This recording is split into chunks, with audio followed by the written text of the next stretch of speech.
সুপ্রভাত বন্ধুরা, কেমন আছো তোমরা সবাই? আশা করি তোমরা সবাই ভালো আছো আর আমিও বেশ ভালো আছি। আমি বিউ আর আমার সাধারণ ঘরকন্যা চ্যানেলের আবারও একটা নতুন ব্লগে তোমাদের সকলকে জানাই মিষ্টি ওয়েলকাম। তো চলো তোমাদের সাথে নিয়ে শুরু করে দিই আজকের নতুন ব্লগ।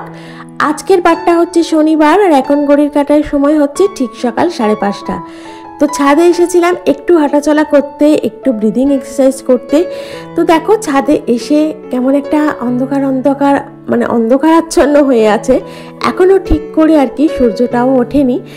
আর এখন দেখো ছাদে এসে একটু হাঁটাচলা করে নিয়েছিলাম। আর এই যে দেখো গতকাল রাতে কিন্তু সারা রাত ধরে বৃষ্টি হয়েছে, এমনকি ভোরবেলার দিকটাতেও বৃষ্টি হয়েছে জানো তো। এই গাছের পাতাগুলো কিন্তু একদম সিক্ত হয়ে আছে, তার সাথে ফুলগুলো কিন্তু একদম সিক্ত হয়ে আছে। আর এই ফুলের মধ্যে কিন্তু একটা প্রজাপতি দেখো এসে বসেছে। আর এত ভালো লাগছে ছাদে এসে না, এই চারিদিকের পরিবেশ, চারিদিকের একটা সুন্দর স্নিগ্ধ হাওয়া সকালবেলায় যখন নিই তখন শরীর মন পুরোটাই একদম চাঙ্গা হয়ে যায়। আর সত্যি কথা বলতে কি, আমাদের প্রত্যেকেরই কিন্তু উচিত সকাল সকাল ঘুম থেকে উঠে একটু নিজের জন্য সময় রাখা। সারাদিন তো কাজ আছে থাকবেই, তার ফাঁকেও কিন্তু নিজেকে যদি একটু সকালবেলায় ঘুম থেকে উঠে সময় দিতে পারি, তাহলে দেখবে সারা দিনের জন্য কিন্তু মন শরীর সমস্তটা একদম চাঙ্গা হয়ে যায়। আর ছাদে এসে ভাবছি ফুল কটা তুলে নেবো আর কি, যে কটা ফুল হয়ে আছে। আর গাছটাতে তো এখন আর নিচে থেকে ফুল পাড়া যায় না জানো তো, গাছটা এতটাই বড় হয়ে গেছে যে ছাদে না আসলে এই গাছ থেকে কিন্তু ফুল পাড়া প্রায় অসম্ভবই হয়ে যায়। যাই হোক, ছাদে হাঁটাচলা করে নিজের জন্য একটু সময় দিয়ে নিচে চলে এসেছিলাম, করে নিয়েছিলাম গরম গরম চা। আর সকালে ঘুম থেকে উঠেই কিন্তু খেয়ে নিয়েছিলাম কিশমিশ ভেজানো জল, যেটা তোমাদের সাথে আর এখন আর শেয়ার করি না। আগে কিন্তু প্রত্যেক দিন শেয়ার করতাম, আর এখন কিন্তু এটা আমার একদম ডেলি রুটিনের মধ্যেই পড়ে গেছে জানো তো। কিশমিশ ভেজানো জল খেয়ে তারপর একটু নিজের জন্য সময় দিয়ে তারপর চারিদিকে বাসি কাজকর্ম সেরে কিন্তু তারপর একদম মানে অনেকটা পর চাটাগুলো খাই আর কি। যাই হোক, তোমরা যারা এখনো পর্যন্ত আমার ব্লগের সাথে আছো তাদেরকে জানাই সাথে থাকো। আশা করি আজকের ব্লগ তোমাদের ভালো লাগবে। যদি ভালো লেগে থাকে তাহলে কিন্তু অবশ্যই একটা লাইক করো, কমেন্ট করো, আমার চ্যানেলটিকে সাবস্ক্রাইব করে আমার পাশে থেকো প্লিজ। তোমাদের একটা সাবস্ক্রাইব কিন্তু আমার আগামী দিনের পথ চলা। আজকে যদি আমার চ্যানেলে তোমরা কেউ নতুন হয়ে থাকো তাহলে আমার চ্যানেলটিকে সাবস্ক্রাইব করে আমার ছোট্ট পরিবারের এক নতুন সদস্য হওয়ার অনুরোধ রইল। আর এখন যেহেতু সব ছুটি, যতদিন না মানে আর কি লক্ষ্মী পুজো হচ্ছে আর কি, ততদিন পর্যন্ত মোটামুটি ছুটি থাকবে। ওই একটা দুটো স্যার আর কি এখন আগে থাকতেই আর কি একাদশীর দিন থেকে আর কি পড়া শুরু করে দিয়েছে, তবে বেশিরভাগ স্যার ম্যাডামই কিন্তু এখন ছুটি দিয়েছে। তাই না, এখন পুরোপুরি ওই কাজের মধ্যে ফেরা বলো বা ওই পড়তে টড়তে যাওয়া বলো, এগুলো কিন্তু কোনোটাই পুরোপুরি এখন হচ্ছে না।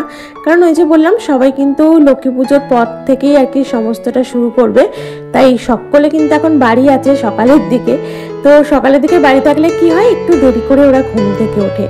আর ওদের আশায় তো ওই আমার কাজ থামিয়ে বসে রাখা সম্ভব নয়, কারণ কখন ওরা ঘুম থেকে উঠবে, তারপর বাসি বিছানা তুলবো, তারপর কাজে হাত দেবো। তো সেই কারণে না আগে ঘুম থেকে উঠে আমার যে কাজকর্মগুলো থাকে সেগুলো শুরু করে দিই। ওরা যখন ঘুম থেকে উঠবে, ওঠার পর কিন্তু তারপর বিছানাটা গুছিয়ে দিই। আর যেহেতু সবাই বাড়ি আছে তাই দেরি করে করে ঘুম থেকে ওঠা হচ্ছে, কাজের তেমন একটা কোনো তাড়া নেই।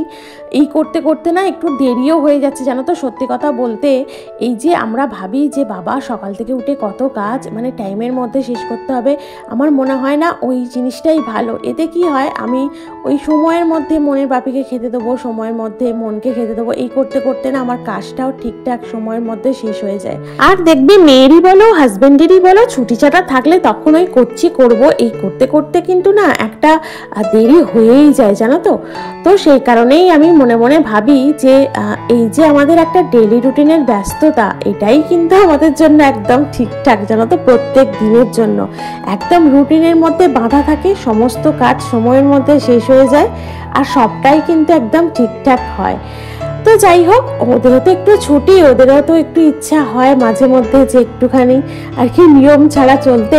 তো সেভাবেই আর কি এখন পুজোর কটা দিন নিয়ম ছাড়াই চলা হয়েছে। আর এখনও কিন্তু পুজোর ওই বললাম না রেস্টটা এখনও কাটিনি, কিন্তু শারীরিক ক্লান্তি একটা আছে আর মানসিক একটা বিষণ্ণতা তো আছেই, আমাদের প্রত্যেকেরই থাকে। এই যে মা আসছে, কতদিন ধরে আমাদের মনে মনে কত আনন্দ হচ্ছিল, কত উচ্ছ্বাস হচ্ছিল পুজোর সময় এটা কিনবো, পুজোর সময় ওটা কিনবো। পুজোর সময় এখানে যাব, পুজোর সময় ওখানে যাব, এই আনন্দ করব, এই আনন্দ করব। হ্যাঁ, তো অনেক কিছু আমরা মনে মনে আর কি প্ল্যান করে রাখি আগে থাকতে। কোনো কোনো সময় সেটা সবটাই আর কি পূরণ হয়, কোনো কোনো সময় আবার কিছুই পূরণ হয় না। যাই হোক, তো এই সমস্ত করতে করতে কিন্তু পুজোটা প্রায় কেটেই যায়, তাই না আমাদের প্রত্যেকেরই। যাই হোক, দেখো এখন এই সোপার কাজটা একটু পরিষ্কার করে নিলাম, আর ওই কয়েকটা জামা কাপড় আর কি মনের বাপির গেঞ্জি টেঞ্জিগুলো, ওগুলো ভাবছি কেচে দেবো। কি বলো তো, কাচবো কি, ঝিরঝির করে জানো তো বৃষ্টি শুরু হয়ে গেছে। সকালে তো দেখলেই, একে তো অনেকটা সকাল ছিলই, তার ওপর কিন্তু মেঘও ছিল আকাশে, দেখেছিলে তো, মেঘ একদম ভরে আছে আকাশের মধ্যে। আর এখন কিন্তু আবার বৃষ্টি শুরু হয়ে গেছে।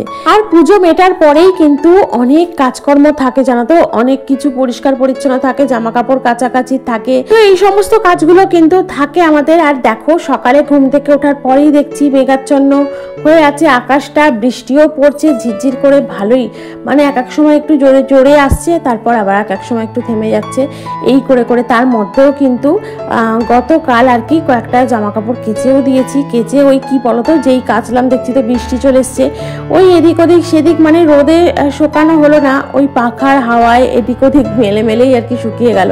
আর একটা জিনিস খেয়াল করে দেখবে, যে এই যে রোদের মধ্যে জামা কাপড় শুকানো আর পাখার নিচে রেখে বা অন্য কোথাও রেখে জামা কাপড় শুকানো, তার মধ্যে কিন্তু বিস্তর ফারাক জানো তো। আর ডেলি ইউজের জামা কাপড় হলো একরকম, একটু তোলা জামা কাপড় যদি ভালো করে একটু না শুকানো যায়, আর এই বৃষ্টির স্যাঁতস্যাঁতে ওয়েদারে, তখন কিন্তু একটা কেমন লাগে।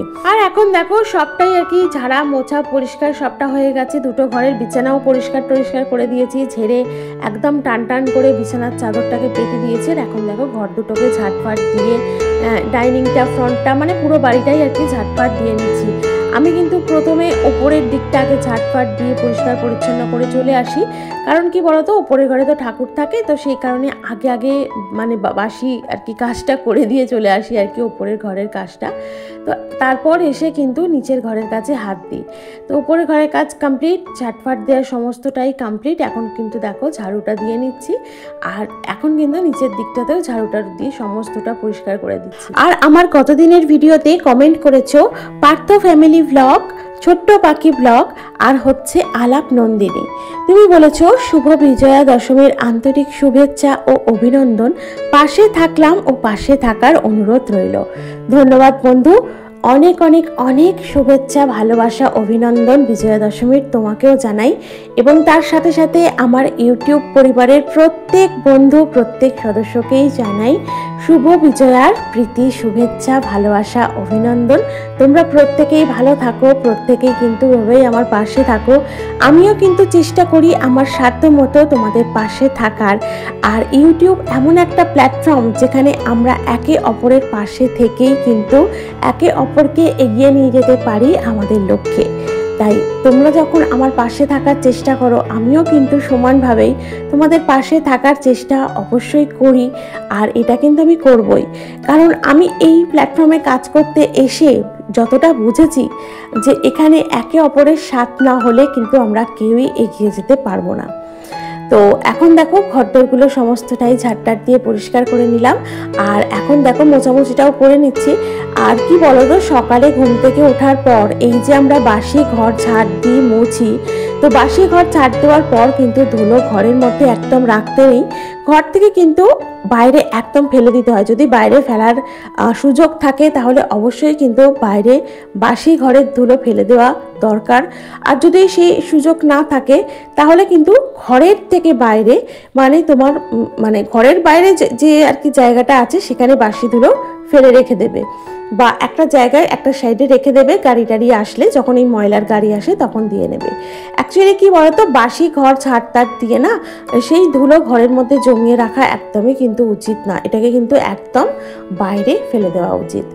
যাই হোক, আমি না এই কিছু কিছু জিনিস একটু জানি, তো যতটুকু জানি ততটুকু তোমাদের সাথে একটু শেয়ার করি। আর মনের বাপি বাড়ি আসার সময় নিয়ে এসেছিল পেয়ারা, সেগুলোকে একটা ঝুড়ির মধ্যে ঢেলে রেখে দিলাম, এটাকে ফ্রিজে রেখে দেবো।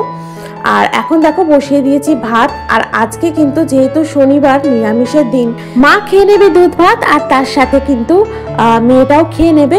আর আমি আর মনের বাপি যেহেতু দুজনে খাবো, তাই আলু সিদ্ধ ডাল সিদ্ধ দিয়ে ভাত বসিয়ে দিলাম। গরম গরম ভাত, ঘি ছড়িয়ে, একদম তোফা খাবার, জানো তো, একদম দারুণ খাবার। আমার তো খুব ভালো লাগে আর মনের বাপিও বেশ পছন্দ করে। তার সাথে টক দই আছে। মনের বাপির যদি মনে হয় একটু টক দই নেবে তো নিয়ে নেবে। আর কি বলতো, বাইরে বৃষ্টি পড়ছে, একবার ইচ্ছে হলো যে একটু খিচুড়ি বসাই। আজকে শনিবারও আছে, বাইরেও বৃষ্টি পড়ছে। ও বাবা, দেখলাম কেউ খিচুড়ি খেতে রাজি হলো না, বললো আজকে নয় অন্যদিন খাওয়া হবে। তো সেই কারণেই আর কি এরকম ভাবেই ভাতটা বসিয়ে দিলাম। আর একটা দিন জানো তো আমি এরকম ওই ভাতে ভাত বসিয়েই দিই। তো যেমন আমি মাংস ভাত খাই, যখন আমি ভালো মন্দ রান্না করি, যেমন তোমাদের সাথে শেয়ার করি, তেমন কিন্তু ডাল ভাত, আলু সিদ্ধ ভাত, এটাও কিন্তু তোমাদের সাথে আমি শেয়ার করি। এটা শেয়ার করতেও কিন্তু আমার কোনো দ্বিধা হয় না, কারণ এটা নিয়েই আমার ফ্যামিলি, এটা নিয়েই আমার মানে আর কি চ্যানেলটা খোলা। আর আমি কেমনভাবে জীবন কাটাই সেটাই তোমাদের সাথে শেয়ার করি, কেমন আমার লাইফস্টাইল সেটাই তোমাদের সাথে শেয়ার করি। তো ডাল ভাতই খাই, মাংস ভাতই খাই, আর আলু সিদ্ধ ভাতই খাই, যাই খাই না কেন প্রত্যেকটা কিন্তু সবটাই তোমাদের সাথে আমি শেয়ার করি। যাই হোক, দেখো এখন করে নিচ্ছি পুজো। ভোলে বাবাকে কিন্তু স্নান টান করিয়ে নিয়েছি। আর এখন কিন্তু আমার ভোলে বাবাকে একটু সাজিয়ে নিচ্ছি ফুল দিয়ে। কি বলতো, এই বৃষ্টি বৃষ্টি ওয়েদার তো, এখন আবার বাগানে আবার দেখছি ফুল হচ্ছে না ভালো মতো। ওই কোনো সময় হচ্ছে, জবা ফুল তো হতেই চায় না, মানে না হওয়ার মতোই আর কি। একটা সময় এত পরিমাণে আমাদের বাগানে জবা ফুল হতো ধারণার বাইরে। আর এই কটা যে দেখছো, মানে এই যে লাল জবা, পঞ্চমুখী জবা, এছাড়াও কিন্তু আরো অনেক জবা গাছ ছিল। একটা গোলাপি জবা গাছ ছিল, একটা হলুদ জবা গাছ ছিল, অনেক রকম জবা গাছ ছিল জানো তো। তো নানান কারণে পারিপার্শ্বিক নানান পরিস্থিতির চাপে পড়ে সেই সব গাছগুলোকে আর কি কেটে দেওয়া হয়েছে। কিছুটা আছে, তো যেটুকু আছে আর কি সেটার মধ্যে এখন আর ফুলটা ধরছে না দেখছি। বেশ কিছুদিন হলো ফুল হচ্ছে না, বেশ অনেক মাস, মানে 1 বছরের কাছাকাছি হয়ে গেল দেখছি গাছগুলোতে আর ফুল আসছে না। জানি না কেন, গাছগুলো হয়েই আছে, কিসের সমস্যা হচ্ছে, ফুল তো আসছেই না। তো এই কারণে না ফুল এখন অনেক কমে গেছে, অনেক। আগে এত ফুল হতো, মানে আমরা নিজেরা পুজো করে আমার পাশের বাড়ি আর কি ফুল দিয়ে আরও 3-4টে বাড়ি ফুল পেত, মানে 4-5টা বাড়ি আমাদের বাগানের ফুলে আর কি পুজো হতো। আর এখন কি বলতো, ওই গাছ কটা কেটে দেওয়ার পর না এখন বাগানটাও একটু হালকা হালকা হয়ে গেছে, ফাঁকা হয়ে গেছে, আর ফুলটাও কিন্তু অনেকটা কমে গেছে। এখন দেখো সমস্ত কাজকর্ম করে আর কি চলে এসেছি পুজোটা করে নিতে। আর স্নান করে উঠে কিন্তু তখন দেখলে তো বসিয়ে দিয়েছিলাম ভাতটা। তো ভাতটা বসিয়ে দেওয়ার পরে কিন্তু উপরে এসে পুজোটা করে নিচ্ছি, কারণ এদিকে মোটামুটি বেলাটাও কিন্তু প্রায় অনেক হয়েছে, ওই 11:30 মতো বাজে। আর কি বলতো, সকালের দিকে না কেউ তাড়াতাড়ি ঘুম থেকে উঠতে চাইছে না, সবাই দেরি করে ঘুম থেকে উঠছে। আর কারো কোথাও যাওয়ারও নেই, পড়তে যাওয়ার নেই, তো সেই কারণে না আস্তে আস্তে আমিও কাজ করছি, তো সেই কারণে অনেকটা দেরি হয়ে যাচ্ছে। আর এখন দেখো স্নান টান করে পুজোটা দেওয়াও কমপ্লিট হয়ে গেছে, ঠাকুর সাজানো কমপ্লিট, সমস্তটাই কমপ্লিট। আর পুজো করার পর কিন্তু আমি একটু বসে ঠাকুরের কাছে বসি, ঠাকুরকে এত সুন্দর লাগে পুজো টুজো করার পর, ঠাকুরকে ফুল দিয়ে সাজানোর পর আমি কিন্তু বসে বসে একটু দেখি, জানো তো। যাই হোক, তারপর লাঞ্চ টাঞ্চ করে নিয়েছিলাম। লাঞ্চ টাঞ্চ করে নিয়ে এখন একটু ওই বিকালের দিকটা, জানো তো, ওই মোটামুটি এখন 4:30-5টা বাজে। তো দেখো একটা কাজ করা হচ্ছে, এটা কিছুই নয়, এটা হচ্ছে যে ভান্ডারের মধ্যে আমি আর কি পয়সা জমাই। এই ভান্ডারটার মধ্যে জানো তো বৃহস্পতিবার আমি কিছু পয়সা ফেলি, আমার যেমন সামর্থ্য। আমি কোনো সময় 16 আনা মানে 1 টাকার কয়েনও ফেলি, আবার কোনো সময় আমি 50 টাকাও ফেলি, কোনো সময় 100 টাকাও ফেলি, কোনো সময় আবার 200 টাকাও ফেলি, যখন যেমন আমার ক্ষমতা, যেমন আমার কাছে পয়সা থাকে। তো এই কাজটা কিন্তু আমি করি, এটা একটা সঞ্চয় বলতে পারো। পুজো হয়ে যাওয়ার পর আমাদের মধ্যবিত্ত ফ্যামিলিতে বলতে পারো একটু হাতটা ফাঁকাই থাকে, তার মধ্যে অনেক কাজ থাকে, জানো তো। মানে এই যে ধরো লক্ষ্মী পুজো আছে সামনে, তো সেটার একটা মোটামুটি খরচ আছে। তো আমি চেষ্টা করি যদি পুরো খরচের 50%ও আমি এই সঞ্চয় থেকে দিতে পারি, তাহলেও কিন্তু আমার অনেকটা আর কি আমি করেছি বলে মনে করি। সেই কারণে এই বৃহস্পতিবার আমি যে পয়সাটা ফেলি, সেটা কিন্তু দেখলাম আজকে ভাতটা ভেঙে কত হয়েছে আর কি। তো মোটামুটি পুজোর কিছুটা হেল্প তো হয়ে যাবে, পুরোটা না হোক কিছুটা হেল্প হয়ে যাবে। আর আমাদের মধ্যবিত্ত ফ্যামিলিতে কিন্তু এভাবেই সঞ্চয় হয়, এভাবেই কিন্তু আমরা কিছু টাকা পয়সা জমাতে পারি। আমরা যদি চাই আমরা কিন্তু এখানেই এত খরচের মধ্যেও কিন্তু সঞ্চয় করতে পারি। তো এটাই আমি করার চেষ্টা করি, আর আমার হাজব্যান্ডকে একটু হেল্প করার চেষ্টা করি পুজোর পর। তোমরা প্রত্যেকেই জানো আমাদের মধ্যবিত্ত ফ্যামিলির কথা বলছি আমি, আমাদের একটুখানি বুঝে শুনে সংসার চালাতে হয়, বুঝে শুনে চলতে হয়। তো এই কাজটা আমি করে রাখি। এটাতে কিন্তু এই পুজোর পর একটু খরচগুলো কিন্তু আমাদের অতটা গায়ে লাগে না। আমাদের কিন্তু মানে আমরা বুঝতে পারি না, জানো তো, সত্যি কথা বলতে আমরা বুঝতে পারি না, একটু হলেও হেল্প হয়। এই একটু হেল্প করার মানুষও কিন্তু আমাদের অনেকেরই পাশে থাকে না, অনেকেরই পাশে নেই। তো তাই চেষ্টা করি যতটুকু পারি আর কি, আমার সাধ্যি, আমার চেষ্টায়। এটাই আর কি তোমাদের সাথে শেয়ার করলাম। যাই হোক, লক্ষ্মী পুজো আসছে সামনে, তো সবই মোটামুটি কেনাকাটা হবে। তো সেই কারণেই আর কি ভান্ডারটা ভাঙা হলো, দেখা হলো এতে কত কি সঞ্চয় হয়েছে না হয়েছে। সন্ধ্যায় প্রার্থনা শেষ করে নিচে চলে এসেছিলাম, চাটা খেয়ে নিয়েছিলাম। আর পাশেই একটা আর কি জন্মদিন বাড়ি ছিল গতকাল, তো দিয়েছিল কেক, তো সেটাই আর কি খেয়ে নিলাম। তো চলো, আজকে ভিডিও এখানেই রাখলাম। তোমাদের যদি ভালো লেগে থাকে অবশ্যই একটা লাইক করো, কমেন্ট করো, আমার চ্যানেলটিকে সাবস্ক্রাইব করে পাশে থেকো। দেখা হচ্ছে পরবর্তী ব্লগে। টাটা, শুভ সন্ধ্যা।